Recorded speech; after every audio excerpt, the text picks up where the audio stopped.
Hi, this is Dr. Patty Sadala with Spirit Life Workshops. And what he wants you to know is that he's coming back for the bride. He's not coming back for the church. And there is a difference. I just want to share with you what the difference is. Revelation 3:21 and 22 in the Passion Translation says, "And to the one who conquers, I will give the privilege of sitting with me on my throne, just as I conquered and sat down with my Father on his throne. The one whose heart is open to let him listen carefully to what the Spirit is saying to the churches."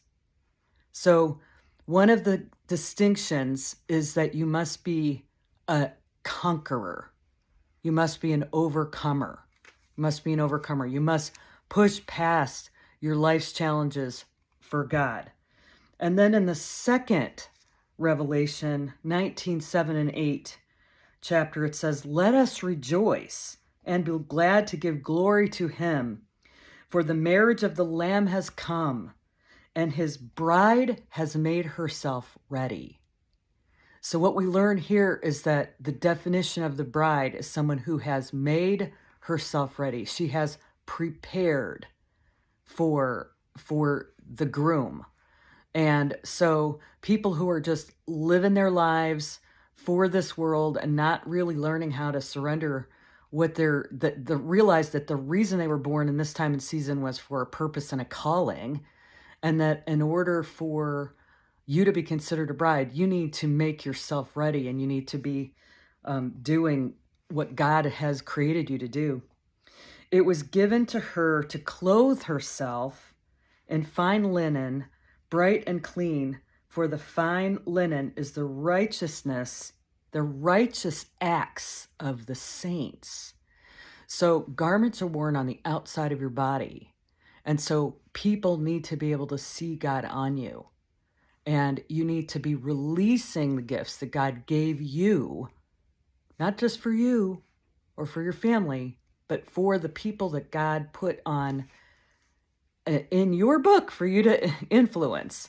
That's what a bride is for this particular bridegroom. We are about 3 weeks away from the Soar Higher Spirit Life Workshop that will be held April 11th to 14th, 2024 at Laguna Beach Christian Resort Center, which is in Panama City, Florida.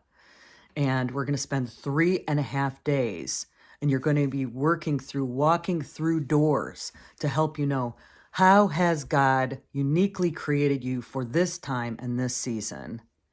And what is your calling that he's asking you to say yes to in this time?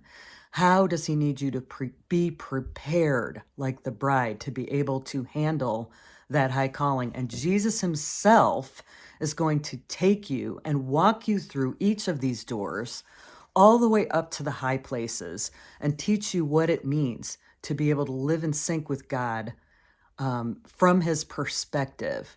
And if he is calling you, if he is tapping on your shoulder and saying, you are part of the remnant bride that I need to be activated right now, then I strongly encourage you to obey God's voice and attend that workshop. spiritlifeworkshops.com/upcoming-workshop. And it's actually going to be really fun, really interactive. We're going to be evolving all kinds of creative sensory experiences, and we're really going to help you. God promises every workshop that he takes you where you are and he moves you forward. What that means for you, I don't know, but he sure does. So we strongly encourage you to check this out while you still can. Let us know if you're coming in the next two weeks. So God is calling you. Obey his voice. You will not be disappointed. We hope to see you there.